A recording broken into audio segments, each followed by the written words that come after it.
चलो बच्चों, अभी हम स्टार्ट कर रहे तीसरा पॉइंट जो है टाइप ऑफ डिबेंचर, जिसमें आज हम टाइप डिस्कस करने वाले हैं। पहली टाइप है on the basis of security. On the basis of security बच्चा, सिक्योरिटी मतलब आप बोलोगे सर हाइपोथिकेशन, आप बोलोगे सर चार्ज, इसके दूसरे नाम है। कई बार क्या होता है बच्चा, मैंने पहले भी एक्सप्लेन किया था, मुझे लोन चाहिए। क्या चाहिए? लोन चाहिए। तो लोन ऐसे नहीं मिलेगी, मुझे कुछ सिक्योरिटी पे देना पड़ेगा, मुझे कुछ चार्ज पे देना पड़ेगा, तब जाके मुझे लोन मिलेगी। मतलब आपको लोन देने के लिए कई बार कई बिल्डिंग गिरवे लगते हैं, कई बार कई आप बोलोगे सर बहुत अलग अलग जमीन गिरवे रखते हैं, बहुत अलग अलग गिरवे रखे जाते हैं। आप बोलोगे ज्वेलरी सर बहुत फेमस है गिरवे रखने के लिए, ये जनरली ये गिरवे रखे जाते हैं। तो कंपनी भी जब डिबेंचर इशू करती है तो दो टाइप के डिबेंचर इशू होते हैं। एक डिबेंचर जो इशू होता है वो विथ चार्ज होता है।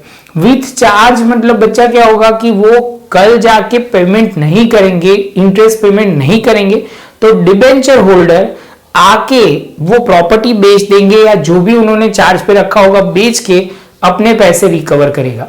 लेकिन कई बार क्या होता है कि कंपनी भी थोड़ी अक्लमंद होती है, वो चार्ज नहीं देते, कि या कंपनी की वो पॉलिसी ऐसी होती है जिसमें चार्ज नहीं देते। तो क्या होता है कि उसमें सपोज कंपनी डिफॉल्ट करती है तो इन्वेस्टर डिबेंचर होल्डर कुछ नहीं कर पाएंगे। डिबेंचर होल्डर को वो लाइन में लगना पड़ेगा अनसिक्योर डिबेंचर की तरह। मतलब आपको वो समझना है कि सर वो उनके लिए सेफ इन्वेस्टर नहीं होगा, सेफ इन्वेस्टमेंट नहीं होगा, ऐसा बोला जाएगा। तो बच्चा शुरू करते हैं। सिक्योर और मॉर्गेज डिबेंचर पहली टाइप जो आपके सामने आ रही है, जिसमें when this type of debenture are issue some और all the asset of the company are given as a security. मतलब थोड़ी असेट या पूरी असेट सिक्योरिटी पे दी जाती है। In other words, charge is created on the asset of a company. Such charge could be two types, fix charge, in this only some of the asset of a company are given the security।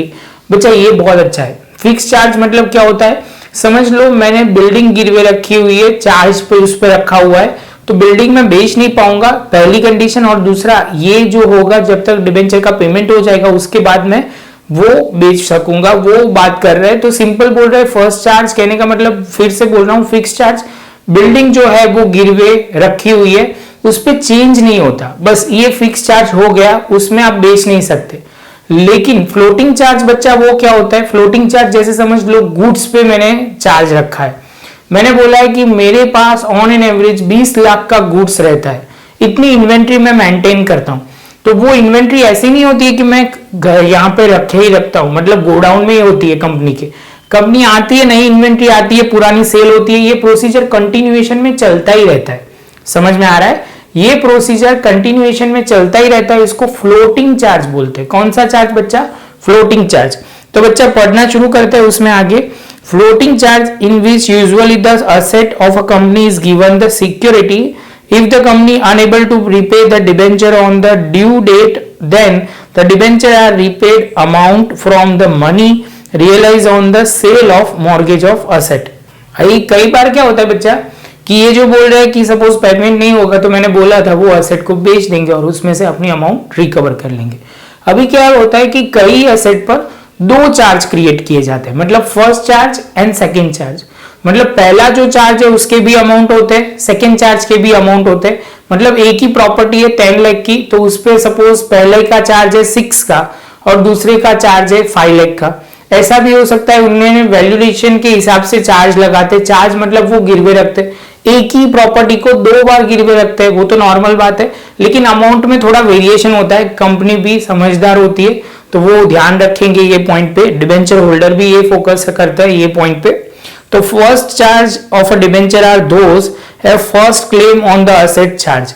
मतलब ये asset बेचने जाएंगे तो सबसे पहला जो claim करेंगे जिसका फर्स्ट चार्ज है वो बाद में बोलेंगे, उसके बाद उनकी अमाउंट रिकवर हो जाएगी, उसके बाद आप बोलोगे second mortgage debenture are those having the second claim after the first debenture, then the asset is charge. मतलब वो उनका चार्ज, उनकी जो अमाउंट ड्यू होगी वो पेमेंट हो जाएगा, रिसीव हो जाएगा, उसके बाद दूसरा चार्ज जिसका होगा उनको पेमेंट मिलेगा। तो बच्चा ये जो पॉइंट था सिक्योर ऑन मॉर्गेज डिबेंचर और मॉर्गेज डिबेंचर। अभी हम दूसरा पॉइंट शुरू करें। अभी नाम चेंज हो जाएगा। मॉर्गेज में वर्ड है सिंपल, पहले तो लिखा जाएगा अनसिक्योर्ड, पहला पॉइंट है सिंपल और निक डिबेंचर। मतलब आप बोलोगे सर ये जो डिबेंचर होते हैं वो आप बोलोगे कि सर ये डिबेंचर सिक्योर नहीं होते, अनसिक्योर होते हैं। तो जिसमें आगे पढ़ते हैं such debenture are issue without giving any security और creating any charge on the asset of a company.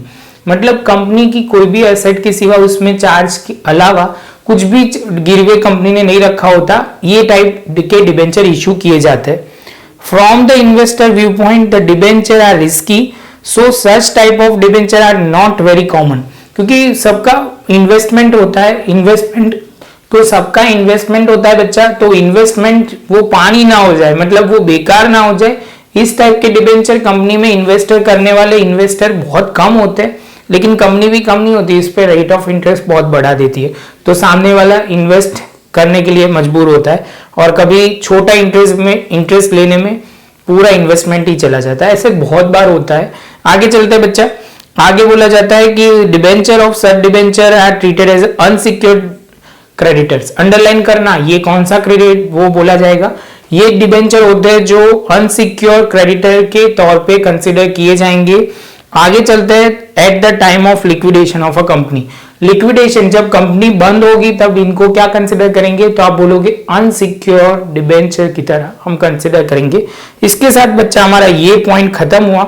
अभी हम दूसरा पॉइंट शुरू करेंगे बच्चा, वो दूसरा पॉइंट हम नेक्स्ट लेक्चर में करेंगे जिसमें हम डिस्कस करेंगे एज पर नेगोशिएबिलिटी के हिसाब से क्या होगा उसका डिबेंचर का हम डिस्कस करेंगे।